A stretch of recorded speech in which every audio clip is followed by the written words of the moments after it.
Hello Yarn Gang, Nick here at Bunny Crafts Oxford here, and this time it's not going to be a dive video. I thought we'd have a little bit of a chat and I can show you some of my makes that I did in 2021, talk a little bit about what my plan is for 2022.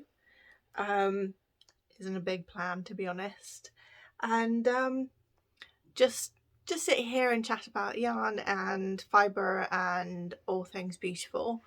The first thing that I wanted to say is some of you may have noticed that there was no video last week. I just didn't have it in me, and this is one of the things that I want to say is I'm not sure that I'm going to be able to keep up with the regular weekly schedule. I will absolutely try to have at least 2 videos a month, so fortnightly. If I do manage to get more content created, then there'll be the additional Saturday videos here and there. But it was just getting a little bit too much with everything else that I do. I am a prolific crafter. I don't just dye yarn. I knit, I crochet, I sew, I cross stitch. I do beading and jewellery and just anything and everything. I paint, and I don't actually have any of my painting in this room, otherwise I would have shared it with you. So yeah, I just do all sorts, and it's important for me, it's important for my mental health and for sort of keeping a calm state of mind. I do have quite a busy and intense job at the University of Oxford, so my crafting is a form of catharsis, a form of creative release as well, which is very, very important for me. And Bunny Crafts Oxford always started as a way for me to connect with other crafters, to share what I'm doing, learn by doing, learn from you by having you watch me do all the various things. It then kind of spiraled into all these other versions of itself with the yarn shop and Instagram and the YouTube and everything else. And towards the end of last year, it was just taking over every spare minute of the day. My mind was just thinking about more content to create, which was never my intention. My intention is not to be a YouTuber. My intention is not to be an influencer of any kind. This is a community for me, and I enjoy most when I get your comments below the videos of how you would have done things or how you do things, and little chats. I've got to know some of you so well, and it's been so wonderful, and I want to thank you all very much for that.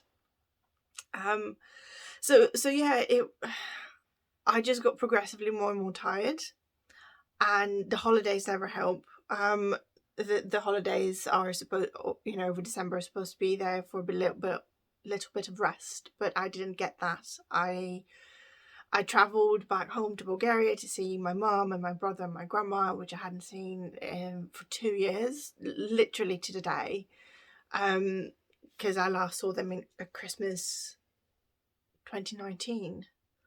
Crikey.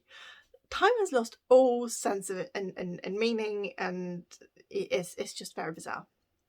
And travelling during the pandemic, for anyone that has done it, will know it's horrendous. The amount of PCR tests you have to do before you travel, after you travel, before you have to come back from your travels, after you've come back from your travels, while you're there, it's just never ending.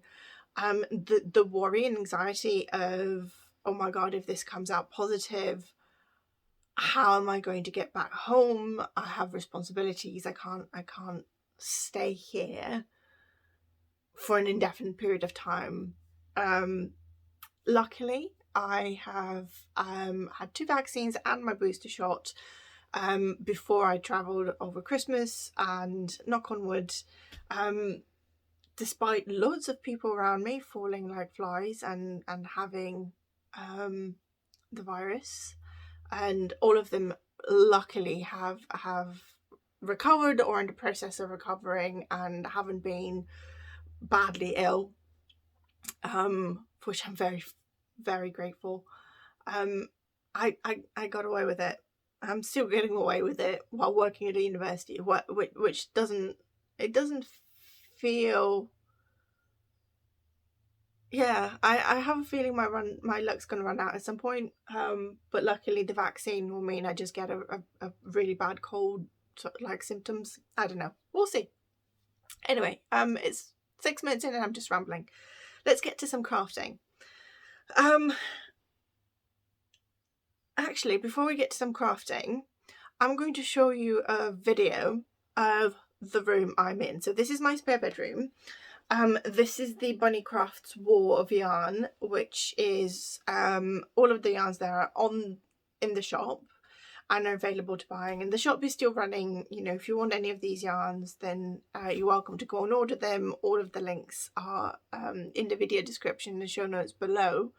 And all of the links to any patterns that I talk about or any videos that I mention, mine or other crafters and creators videos, will also be down in the show notes below, and they will be quite clearly labelled as to what is what. So this is when I do virtual yarn festivals, which I don't think I'm going to do any in 2022. I did 7 in 2021 with varying degrees of success. The later in 2021 that it got, the less orders I got out of the virtual yarn festivals. And for anyone that doesn't know, so when you watch a virtual yarn festival on Instagram or on Facebook or any other, I don't know, I imagine there might be other ways that these are shown, the vendors that you see haven't just been given a slot. The organizer does charge you for your slot. Now, it's not an awful lot of money. It's anything between 20 and, well, it used to be 15, but it's now about 20-25 pounds. If you're running a workshop, it might be a little bit more, and it can feel quite a lot of money for a 10 to 15 minute slot, especially if you are very, very, I think I've just smudged my mascara everywhere. If you're a very small business or you've just started, and I feel like a lot of yarn dyers in particular, but also startup designers or bag makers as well, so project bag makers, anything like that, feel that they have to do as many of these shows as possible to get themselves out there. And there is a point to that, but it can be financially quite prohibitive, especially if you're doing a combination of the virtual yarn shows and then the actual in-person yarn shows, which have come back in force by the looks of things. I have something in my eye. Oh, okay, it's just an eyelash. And so you need to then make some money out of those, and at best make back your fee and all of the expenses, because it's not just that fee that you're putting in, it's all the yarn that you may pre-dye in expectation to sell that you then don't sell, and you need to find a way to then get rid of that backlog. So yeah, this is where I would sit, and I would show all my yarns, and it would be styled somehow differently, because with Instagram in particular, you don't do landscape, you do portraits, so you can see the top of it then, and there's a Bunny Crafts Oxford sign. I mean, if I tilt it, you could probably see it all there.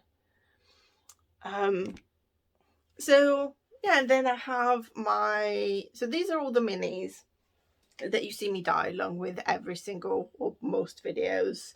So this is one of the minis that you didn't get to see me dye, because this is part of that green colorway that got deleted accidentally.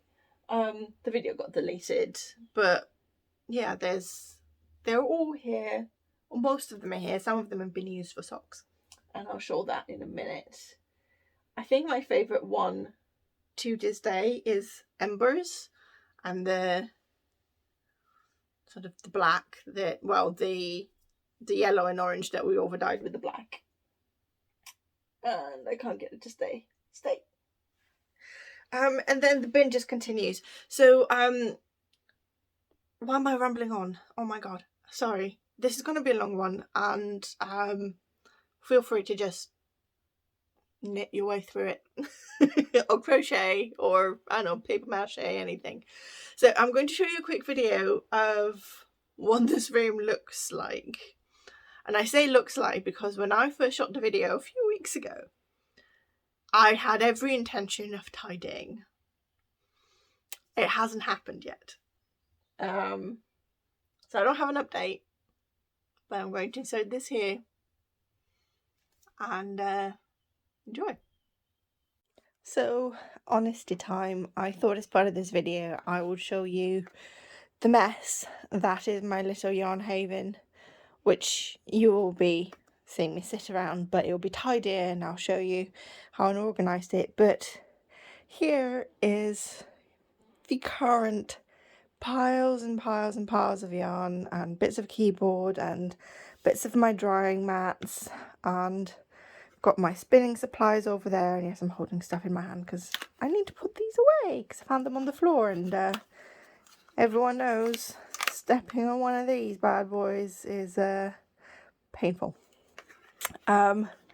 So yeah, this is where it all accumulates. This is where I do virtual yarn shows, so I organise my wall. There is a bit of yarn that I was going to dye and never got round to. There are sock blockers. There is some of my hand spun, and this is actually all of my yarns out on Bunny Crafts Oxford and bits and pieces on the floor. And then sort of from here onwards, this is my hand dyed yarn stash. Some of it's my yarn, some of it is other yarn I've bought, some is hand spun yarn that I've bought and or made. Here where all of the minis go that we dye, so some of these will be familiar. And then we have my little sofa and bits and pieces, and then yeah, there's that mess. So here is some of my blank yarn and my bags, and then this is literally either project I've worked on. This is a project that I frogged. There is more of my spinning stash that I haven't got around to spinning because I need to get a full-size spinning wheel for a lot of what's in here.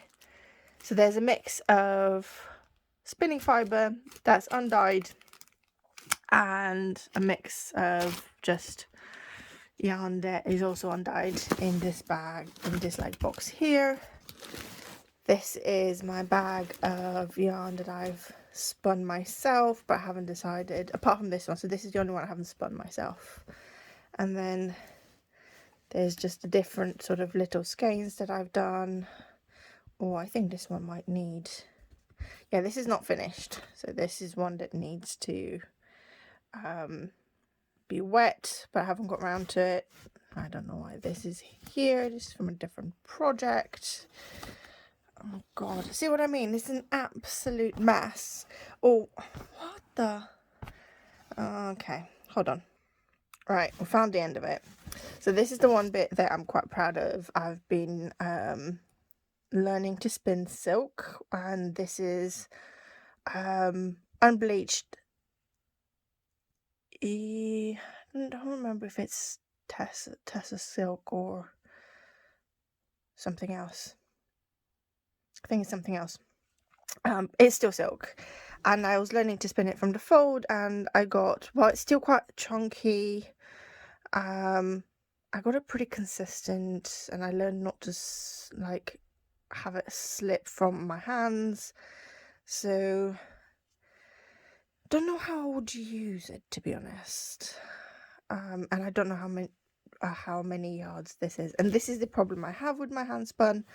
I currently don't have a way of measuring how many yards any of this is.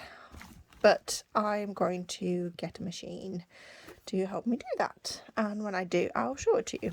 Oh yeah, this is left over from Christmas, so that needs to be put away, and it's tangled in something else, because why not?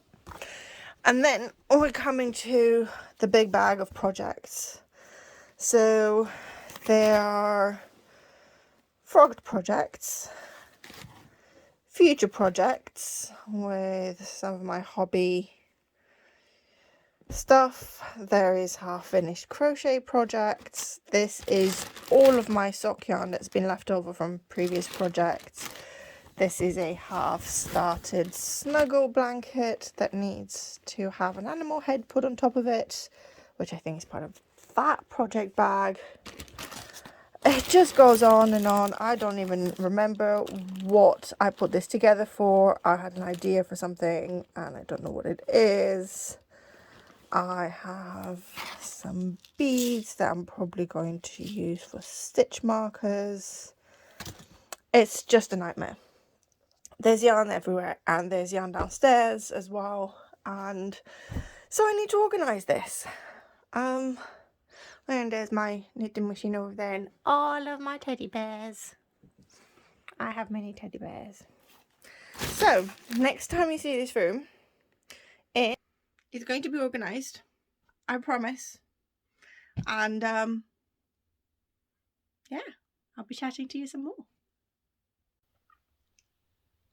So yeah, this is the mess that I'm sitting in right now. It's even more of a mess, actually. If I'm 100% honest, what you saw was a tidier version of what it is right now. And I think partly that's because I have started to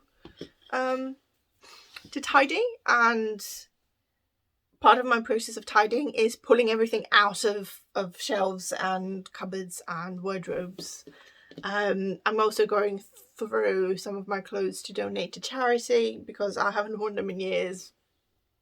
They no longer fit me because I have put on 2.5 stone, which is, so there are 7 kilos, just over, about 14 pounds in a stone. That means that I have put about 30 pounds of weight on since the pandemic started. We're in the process of taking that weight off by going to the gym and going on walks and no longer eating vast amounts of chocolate and cake. But yeah, so let's talk about projects and some of the things that I need knit over the year. And the first thing I'm going to start with is what I'm actually wearing. So this is the Oat Sweater, and it's by Jared Flood for Brooklyn Tweed. And this was one of the, in fact, I finished it around this time last year. Yeah, first week in February. So it's knit with Brooklyn Tweed shelter, and it took 7 skeins in total. I have almost all of the blue left because this is the only place that you see it, the dark blue. I have a large amount of this sort of creamy grey, and then the same with the light blue, and then I have about half a skein left of the pinky red. I bought 9 skeins in total. It used 7 just in sheer weight, and this is the smallest size. And I have a feeling that when I knit it, I made a mistake with the Raglan, which is why it's a little bit weird and sort of, but maybe I didn't, I don't know. It's supposed to be an oversized sweater.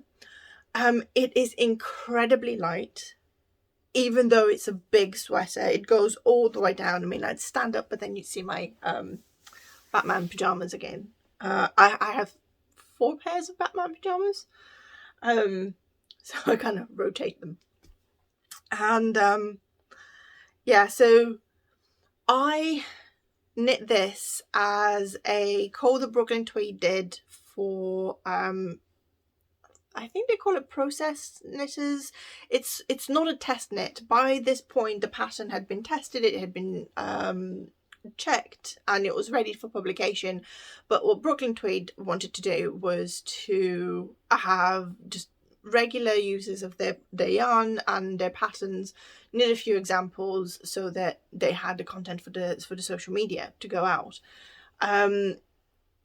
I at the time wasn't very good at taking pictures for social media, so this didn't really get featured anywhere. I think they may have put me on a story or something, but you know, big deal. So I did get the pattern for free, and I got a 20 or 25% discount code to use the yarn, to buy the yarn. I had to use Shelter. This is the original yarn that the pattern is designed in.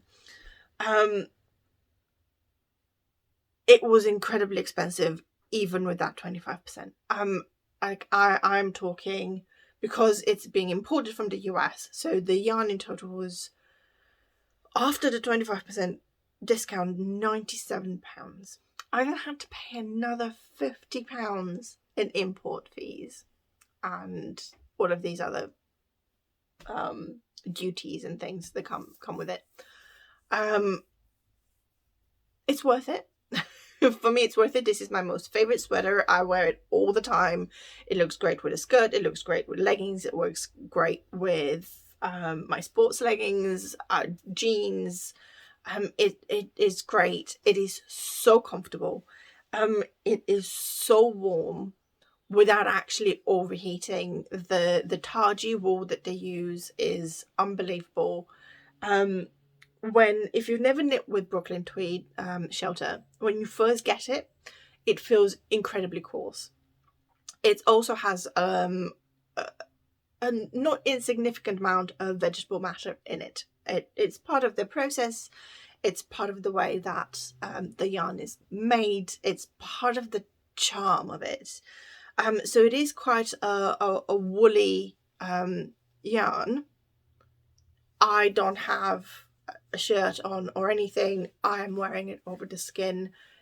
It feels incredible. Once you block it, the yarn blooms and does these most unbelievable transformations that I just didn't expect.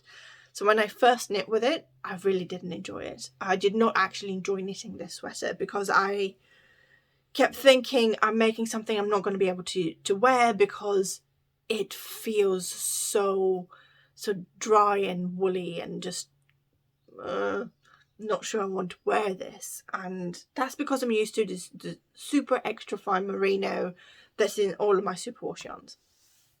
I'm in love with this yarn. There are, for people that are in Europe and in the UK, they are Brooklyn Tweed suppliers that you can buy the yarn from here in the UK, and there are also European shops dotted around throughout the whole European Union and beyond. So you don't have to incur the expense of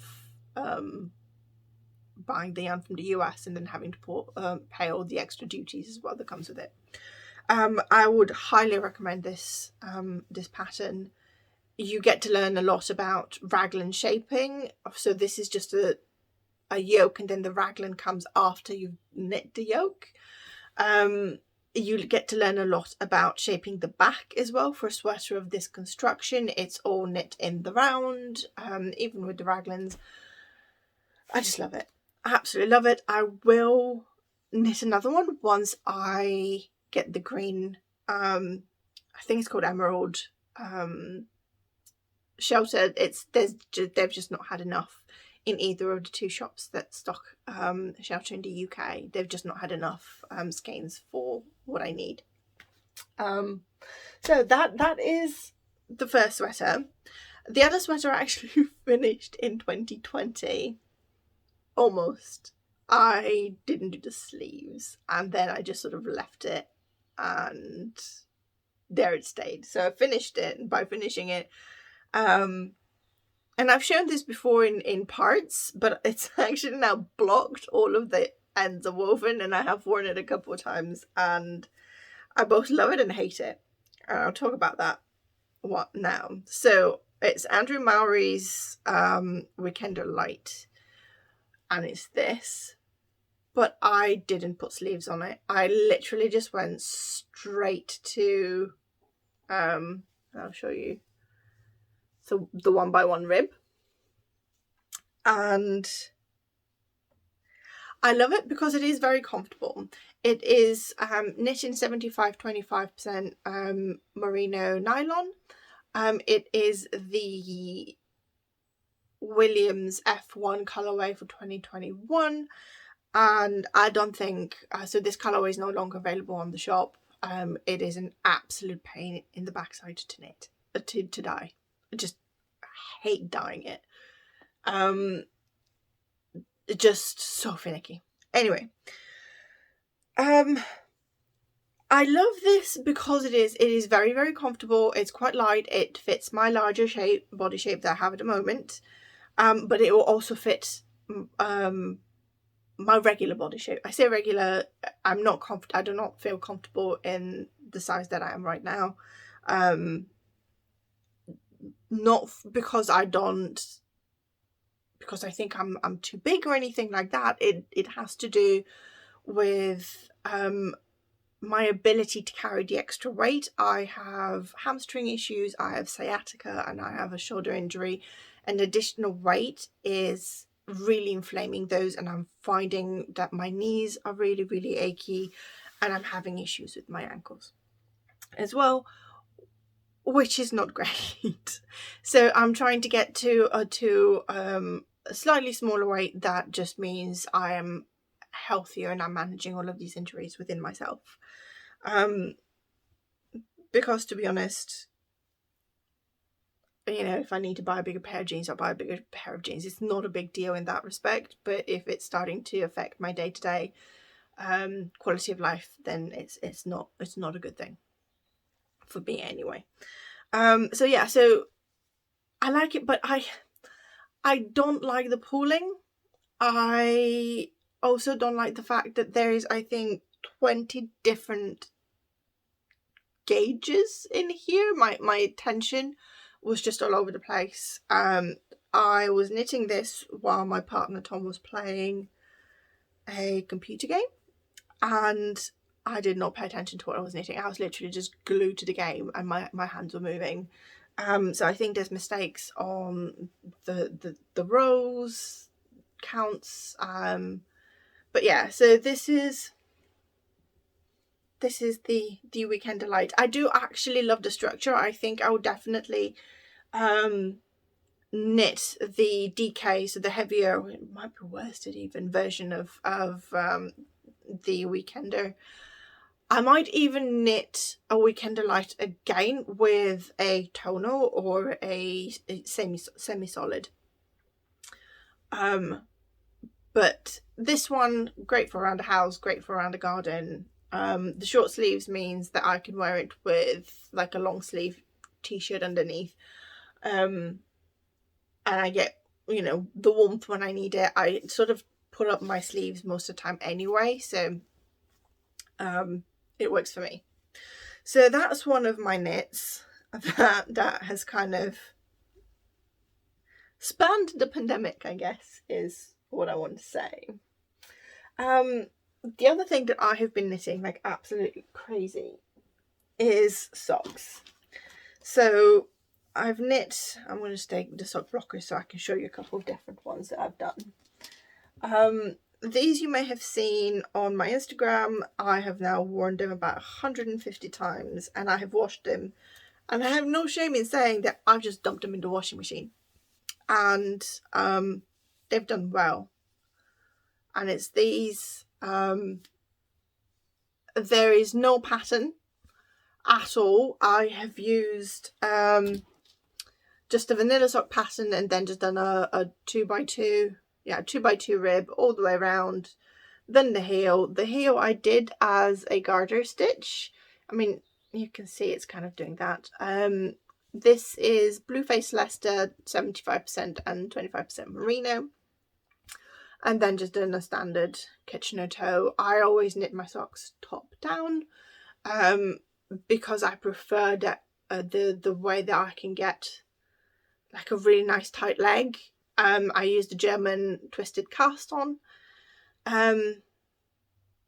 and my socks are always a 60 stitch count. 64 is too big, 58 is too small. so I kind of had to go halfway.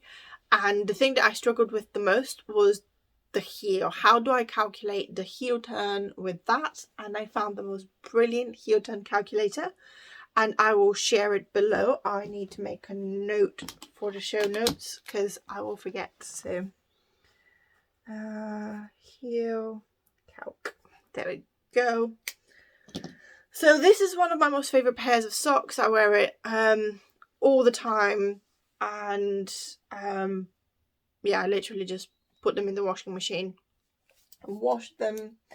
The other socks that what I've been doing with socks, and you'll see what I mean in a second, is I've been using leftover yarn from other projects and just knitting. Whatever turns out, turns out. I don't really care. So I have this bag with all of my sort of leftovers. So you can see this is actually the leftover from this. I did a hat. No, this is the hat, this is the socks, and these are the socks. And this is a 72 stitch sock. It is a male size, but Tom doesn't really wear them, so I might give them to my brother.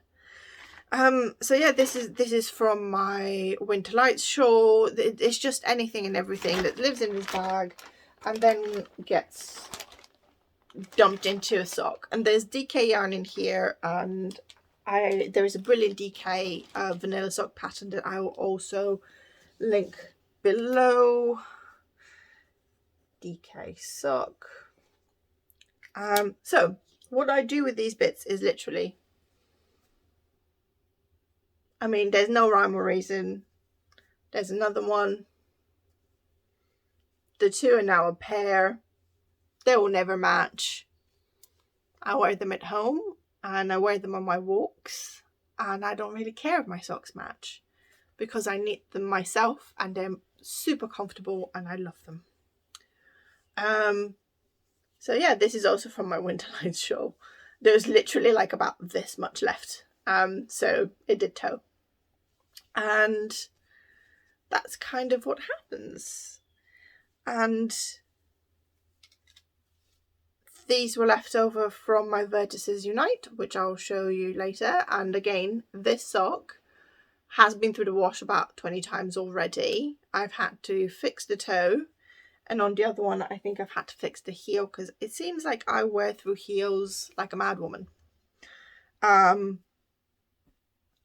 If anyone has a method of reinforcing heels so that they don't wear out, please tell me below in the comments, because oh dear God, so many heels.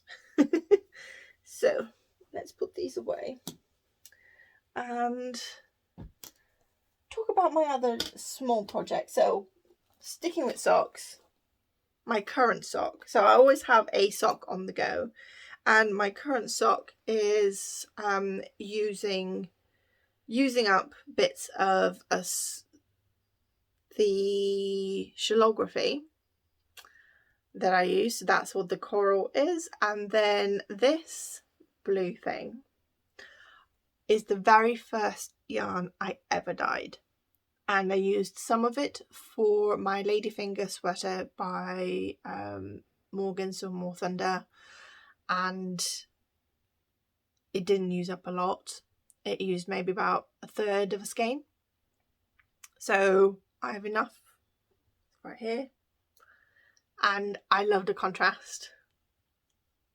It's so pretty. So that's my current project. I also have 3 other things that I'm knitting on that I'm not allowed to say anything about because they're test knits. I'm not even allowed to mention who they're for, so yeah, there's that. A couple of things that I have found really good fun to knit are things that I've designed myself, and I've not designed them with a purpose to publish a pattern. I might do if I write it up and it makes sense and someone wants to test it and it makes sense to them as well, then I might whack it up on Ravelry. But if not, you know, it's a pattern that I know I can follow because it's my own, it's come from my head. And so one of them was for a cow that I did, and this was actually a test to figure out how shapes work on a 2x2 rib. So this is all 2x2 rib. There is absolutely no cabling involved, no cable needles. This is all working with increasing and decreasing the ribs and moving them around. And actually it looks like a flower when you hold it this way. And so I did a couple of different patterns just to see what it looks like on a big scale. So I absolutely love this again because it looks like a tulip. And then this is my least favorite. It's a sort of hourglass bit and pieces. So I stumbled upon a video on YouTube of how to increase and decrease using 2x2 rib, and I found it very, very interesting. And I saw the sort of shapes that were coming out in the tutorial and I was very, very curious. So I thought there is a great possibility there, and literally putting the cow down right now the way it folded has given me an idea, and I might have to do that for a sweater because there's so I want a 2x2 rib sweater, which I know is going to be a lot of work. This is knit on a 2.75 needle. I think it's 2.75. I'll tell you now because I have the needle here. Why does it not say? Well, highest things are different. Yep, 2.275, so that's a US 2. So it's gonna take me a really long time to knit a sweater on a US 2 size needle, but I don't care. I've also used my cereal pack in here, so this is 2 yarns held together and it's beautiful. So doing this, I got an idea for mittens. So then I used a yarn that I wasn't too fond of to make the mittens, just to see how the pattern is going to work out. Now with variegated yarns, you can't necessarily see this pattern very well. I mean, you see it all right in the camera, but yeah. So I knit these, and the really fun thing is I'd never knit mittens before, but I have quite a good idea and understanding of shaping for garments, for knit garments. So I kind of figured out how to do the thumb, or so I thought, and I'll show you. So the thumb on here is just really, really messy, to just ribs coming every which way, and I didn't like it. So with the second one, I redid the thumb, and it's so much nicer and tidier. So then I wrote this down. I did not write this down, although I drew this, so I technically have a chart of this, so I could possibly recreate it. And I thought, what would this look like in a single colour? So like a semi-solid. So then I started another one. You'll tell that this is the only one I haven't blocked it. I haven't done anything to it. I actually haven't blocked the other ones either. I've just worn them. But this is what the pattern ends up looking like. And the thumb is all nice and pretty, and I love it. And it's just plain on the other side. So I've put it on the wrong hand. This is supposed to be on the left hand, where the pattern is on the top. I've done them quite long because I like tucking them into my sleeves, my cut sleeves, and then I realized I bound off too early here. I should have gone for another set. I just misread my pattern, but I can always just take the bind off, knit up a bit more, which is what I plan to do, which is why I have not taken off any of the stitch markers and things like that. So yeah, this is I've been knitting so many 2x2 rib bits and pieces, and I've really enjoyed them. And I actually, because I don't like wearing full length gloves, I've really enjoyed having these because it still leaves my hands free, but because of the way that I've sort of shaped them, my thumb doesn't get cold, and my hands I can just sort of hide in a fist underneath when I'm not using them. So, and they're so warm. And again, they're knit holding a lace or alpaca silk mix with a fingering weight yarn, and again they're US size 2, so they're 2.75mm needle, which is right here. And I took this with me because I bought these. They are higher sharps, extra sharps, and there were a couple of interesting things that I thought. So they are really sharp. They split the yarn a little bit. So my regular knitting needles are Chargus, which are also incredibly sharp. They don't split the yarn in the same way. So that was interesting. The cable, so these are not interchangeable, these are just fixed. The cable is not as malleable as the Chargus, but it's not bad. It's not as stiff as the Knit Pros, for example. I find Knit Pro cables really stiff, and they can be a bit hard to straighten out. They just sort of stay really curly, so if you're knitting in the round, it can be really difficult. And I knit everything in the round. The other thing is that they're round here and then they flatten out, which I find kind of twists them in a funny way. I wonder whether it's so that, actually I don't know why that is, but it makes them a little bit difficult. So they twist this way and that way, but they don't twist that. Yeah, I like how sharp they are. I like the feel of the actual metal. I like how light they are. Just the cable's not nice. So that's what I'm annoyed about. What's next? Let's see. I have been knitting a lot of baby jumpers, and it's not because I'm having a baby, although everyone else around me is having a baby, so it's been useful. Especially with winter, it's like, oh, congratulations, here's a jumper. The one that I have been madly in love with as a pattern, and I think I've knit like 6 or 7 of them now, has been the Little Club Baby Raglan by Fox's Knits. And it's this. And it is so cute. And it is so simple. And it's such a wonderful pattern. It's just the feel of the pattern, the flow of the pattern is so great. It is a free pattern on Ravelry. And I love the fact that you have this bit over here, so you can, it really helps get babies in and out of the jumpers, because it just gives you that extra bit of space to maneuver them with.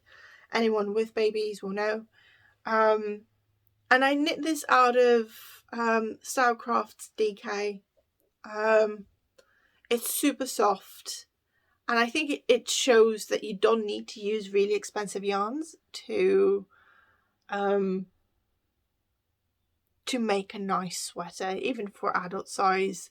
You know, this is super light, it's super soft. You can dump it in the washing machine at 30 and it will just keep going, pretty much like any other sweater that you buy out of Primark or H&M or whatever, which are made with these kind of acrylic viscose yarns. Yes, it may not be great for the environment, but a lot of these yarns can now be made with recycled materials, so you know, they're great for people with allergies to wool as well. And let's face it, wool yarns are not always great for the environment as well. The processing that goes into superwash yarns and bleaching the wool, and the amount of electricity and the amount of land and all of these, you know, feed, all that goes into it has an environmental impact. I think we need to be aware of that, but it doesn't mean that it needs to stop us from our crafts. It just means that we can then be more responsible when choosing the materials that we use for our craft. And I think this is what's important. It's very easy to try and make people feel bad about the materials they use for their craft, or, you know, the things that they eat and all of these things. That is not productive. It's bringing awareness and educating people with how things are made, and then it is up to them to choose the material and the method that is most accessible to them, both financially but actually, you know, within the region that they are, and that they think is most environmentally friendly, if that matters to them. I'm not going to guilt trip anyone into, you know, well, you're not eco-friendly, you're a bad person. I mean, we should think about it, but I'm not here to preach. So the next pattern that I did, you saw in, I think it might have been the last video, was this little baby jumper again. And again, this is my own pattern. It's a Raglan jumper, still knitting around. It's really, really simple. It's a stitch that I recently learned, so I wanted to utilize it for something, and it just felt like a lot of fun. It's knit with a DK merino cashmere nylon, and no, it isn't. It's just merino nylon, but it's 80-20. I know my yarns because it's my yarn. And I've named it the chainmail sweater because it just makes me think of, if this was in grey, it would just look like a little a set of armour, like the chainmail for a set of armour. So that's what it makes me think of. It's very, very adorable, and I'm keeping this for myself. I'm not giving it to anyone. If I'm blessed with children one day, then this is definitely going to be worn by one of my babies. I have a baby sweater as well that I started, and I messed up the so it's still a little club baby like Raglan. It's the very first one I started, and I proper messed up the sleeves. I don't even know what I did, so I am frogging the sleeve, and I'll start again. But I love it. This is knit in the Mayor of Norwich colourway because it's some leftover from the sweater that I did for the Mayor of Norwich. And I will finish it. I think this is like the smaller size that you have. So this is 0 to 3 months, but I have a feeling that my gauge is slightly off, so it looks a little bit bigger possibly, but I'm not sure. So those are all of my sweaters. I crocheted a couple of things. So I started crocheting this, which is missing an animal head, so it would be a snuggie. I've just not found the animal head that I want to go on top of this. I tend to make these again for friends that have babies, so I have an idea of who this is going to go to. But I need to find a little bit more about the baby, as in girl, boy, or whatever, before I decide what head goes on top of here. So there's that. I have been knitting many shawls. One of them has been the Vertices Unite, and I did that as part of the Fibre Hustles Vertices Unite cow. And then at the same time, Needles at the Ready were having a cow for male designers, male makers. So it kind of fit within both categories, so I kind of did it with both. And this is my Vertices Unite. So this is the big block. I mean, I can't, it's such a huge shawl that it's really difficult to show all of it in one go. So you can see where that sock yarn is over here. So and it's all garter stitch sort of, so different bits and pieces. And to Stephen West, I absolutely love the point of this. I love the yellow as well, and then it kind of goes into this other point. And I used a Surrey alpaca to just do the I-cord bind off all around, because it kind of went with all of the colours. I particularly love the contrast here, which you can see in my most recent sock as well. So this is my the Vertices Unite, and I wear it all the time. I wear it around the house, I wear it outside. In fact, I wear all of my Stephen West shawls apart from the Winter Lights, which is right over there covering my TV for the spare bedroom. And I think it's because of the colours that I don't wear that one, so I might need to re-knit it in more friendly colours. I say that, this is just colour crazy. This is so much colour and it clashes with a lot of the clothes that I wear, but I don't care. While the other one is colour coordinated and it's mostly just green and burgundy. I can't be bothered to get up and get it, so I'm sorry. Next is my shawlography, which is honestly my most favourite shawl. While I was knitting this, I was questioning every part of my yarn choice colours, my colour choices ever. But look at that. That just looks like a sunrise. I mean, it's just a sunrise. And then we have the awesome sort of V stitches and just, so yeah, this is my shawlography. Ta-da!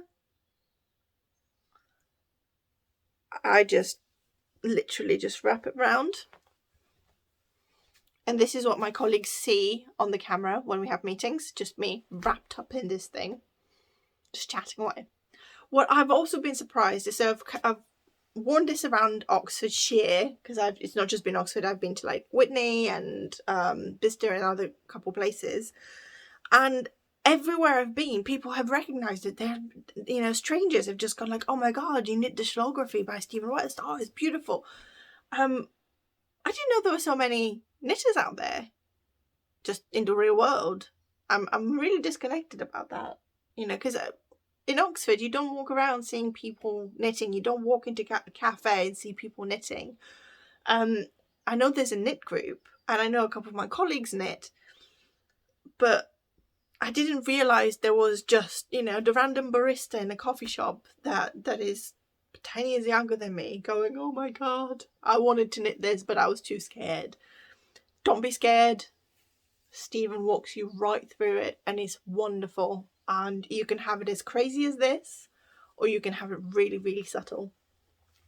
The next thing that I knit, so shawlography was the first time I did brioche. There's this little brioche section right here. And it looks beautiful on both sides. And so it's the first time I figured out brioche, and I think it's because Stephen West walks you through brioche in such a wonderful and simple way. When I watched a video of how to that he did for that particular section, how you set it up, how you knit it, it made perfect sense.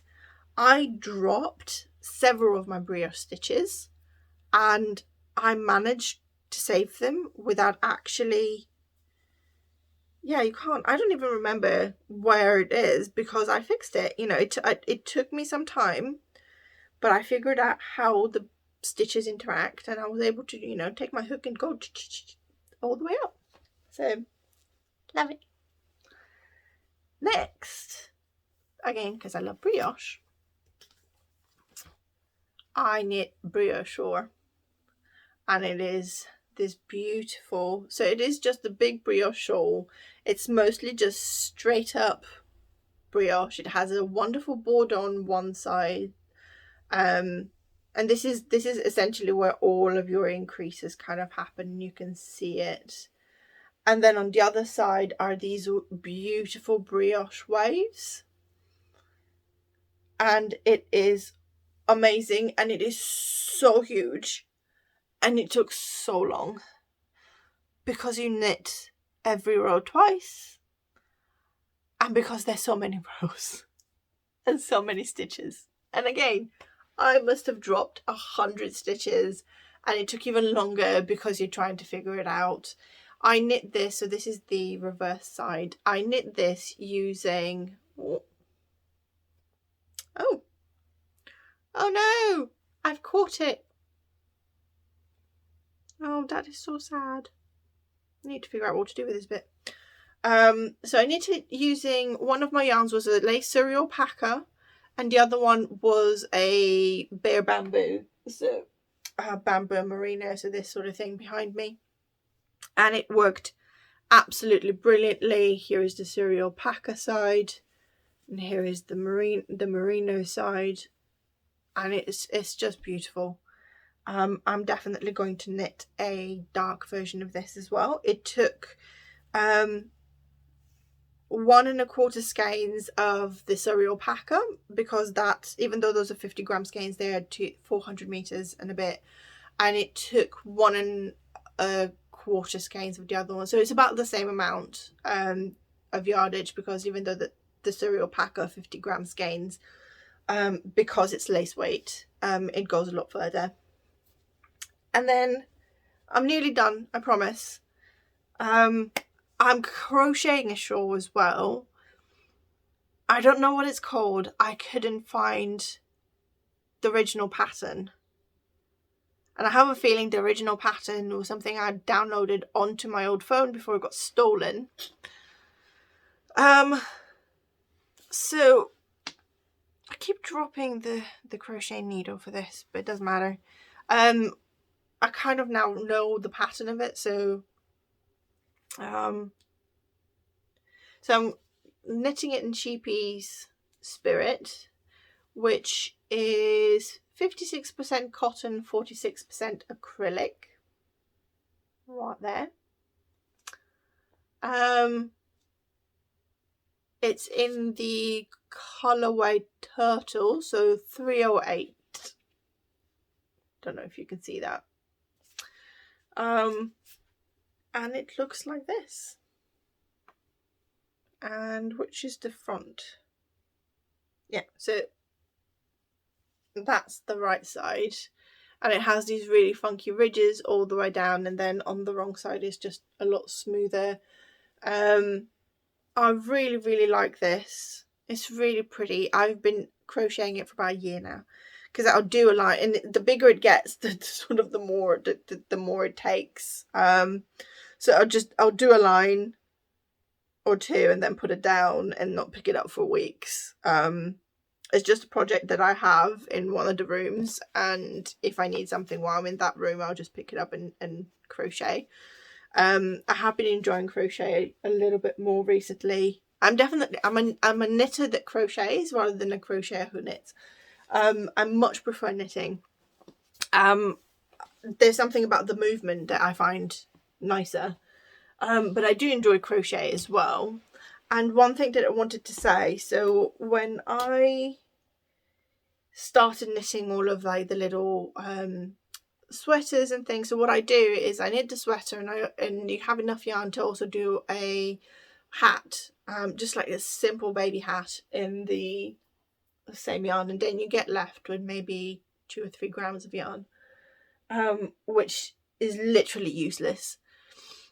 So what I started doing is using it for a giant granny square blanket, and you can see obviously the bigger the square gets, the less rounds you get out of the yarn. And I first started using it with just acrylic yarn, and then I realized that it doesn't have to be just acrylic yarn. Any bit of yarn that I have left over that genuinely can't be utilized to go towards socks, or something else that's scrappy, can go onto this blanket. So we now have this is just straight up 100% wool. I don't even know what wool it was. It's from the dip dyed DK sock blanks that we did, and I'll show you. I'm actually wearing them, so I've just taken off my sock to show you. And I have, so we did 2 dip dyed blanks. The second one is still here, you can still get in the shop. And we did it by mixing blue and fluorescent fuchsia. So these actually glow in the dark. Although, I think they glow in the dark. Yeah, I don't know if you can see it. No, it's too light in here and I can't be bothered to pull the curtains. But yeah, so this is the DK sock, and this is what I mean about DK socks. And I'm going to knit another pair of these in this, which we dyed last Easter using egg dye. So it's food colouring, and we actually did 3 of these.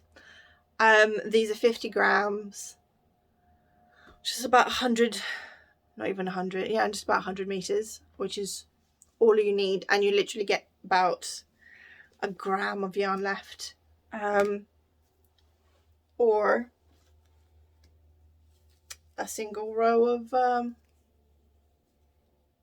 granny square stitch. So many ends though. Look at the amount of ends I'm going to have to weave in. They're just everywhere. I might just sit down and start weaving these in just as something to do at like a lunch break or something, to avoid having to weave in a million at the end once it's a size that like I don't want to add anymore. Oh,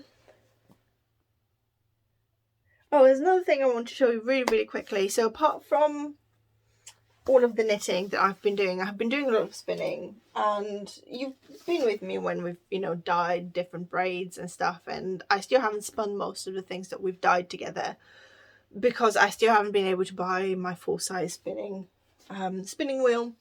One thing that I'm currently spinning on the little nano, which isn't a problem, is I got some cocoon strippings. So this is, it's also called silk noil. Although I think silk noil and cocoon strippings are slightly different, but it's just this giant sort of vat of the waste product from silk making, and it smells really funny and it's really dusty. It's full of vegetable matter. You can actually see it in the bag, like all the bits and pieces. It takes a little bit of carding. I have not been able to find any information on how to home spin silk noil. So if anyone knows anything or has any resources, please do pop them in the comments below. I'd be really curious. So I have this, and I have some airy silk noil as well, and I'm spinning it into quite a snubby, lumpy single, which I then hope to combine with one of my other yarns for a shawl, with the hope that it will give it some interesting texture. So that's one of the things I'm doing. I have some actual nettle fibre that I've also just been learning to spin, just to get an idea.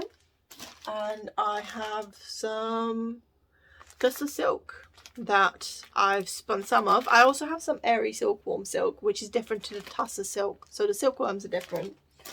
And oh, I've left that downstairs.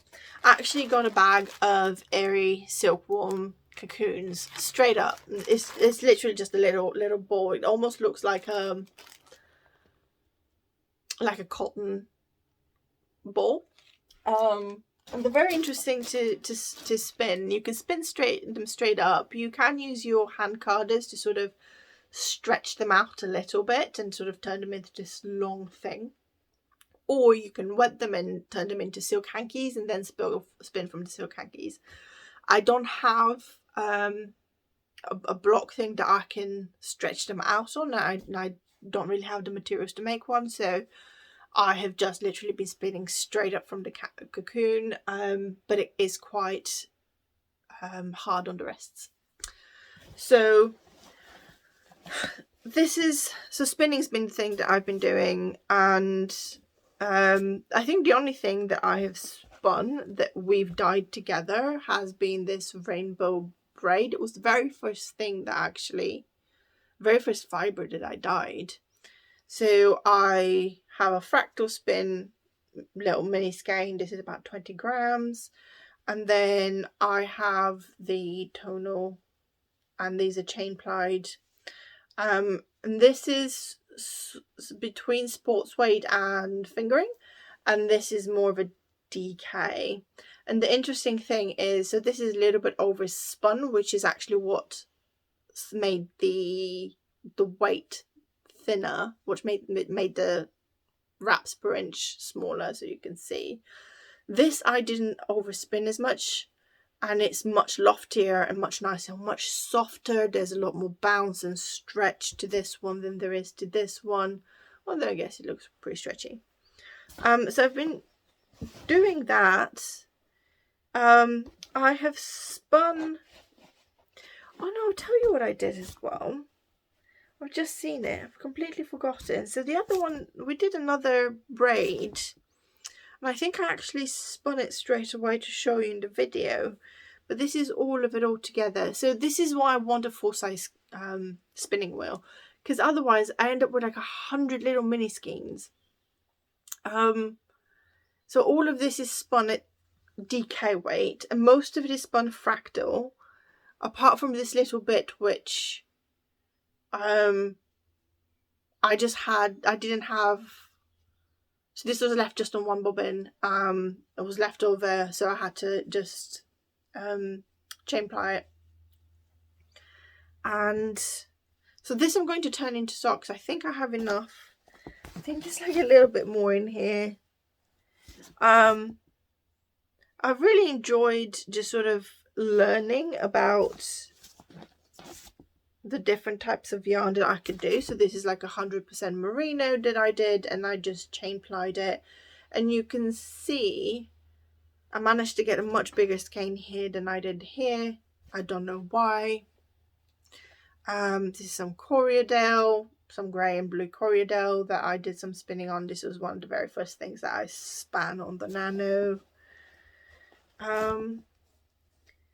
But yeah, and then this is just the blue Corriedale chain plied that I had left over, and I think I have just some grey as well. The thing I love the most, I mixed loads of fibre here, so I got some hand carders and literally just went to town and did some fibre mixing, and this is what I ended up with. So there's like silk in here, there's alpaca, there's the Corriedale, there's some merino, there's literally anything and everything, and I just basically just keep mixing and just spinning just to see how the different fibres sort of felt with each other, and then I just chain plied it and ended up with this like really weird yarn. And now I'm finishing off a braid that I got from, oh dear God, I forgot. I think it's called Catfield Fibres. I will link the shop below. She's the most amazing lady, and my mind has gone blank. I speak to her nearly every day. It's ridiculous. I'm so sorry. But yeah, so I got this sort of muted rainbow braid from her, and I've continued spinning it. I separated it more into the separate colours, so I'm getting a more purpley spin here, and then the next bit that I spin is going to be more of the green and sort of yellowy orange and stuff. And then those are probably going to end up being DK socks as well. I'm fully aware, and I think this is Corriedale, fully aware that it might not be a good idea to make it into socks, especially considering how I wear them out, but I thought if I make them into house socks where I'm not putting them on shoes and stuff, then it should be fine, because I'm literally just walking around in my slippers, so it's no big deal. And we're at an hour. You must all be bored out of your skin and have fallen asleep, and so I'm going to wrap it up now. I really enjoy doing this. You can see the not necessarily chaotic energy, but just the amount of sort of different creative outlets that go through my head. And this is one of the reasons why I need to sort of pull back a little bit on Budding Crafts Oxford and allow my head to go whatever way it feels like, rather than forcing it into a craft or creating content that I'm not really actually feeling at the time. I also think it wouldn't be fair for me to just produce things where you might be able to sense that I'm not really enjoying it, because it is a journey for us as a little fibre community, and anyone that watches these videos watches them because they enjoy them, but I hope that my enjoyment comes through as well, and my passion for anything that's wool and fibre related comes through. So anyway, I'm going to end it here. I think I'm about to lose the light as well, because it's getting to that point in the day where the sun starts setting. So thank you all very much for joining me. If you are new to the channel, do subscribe.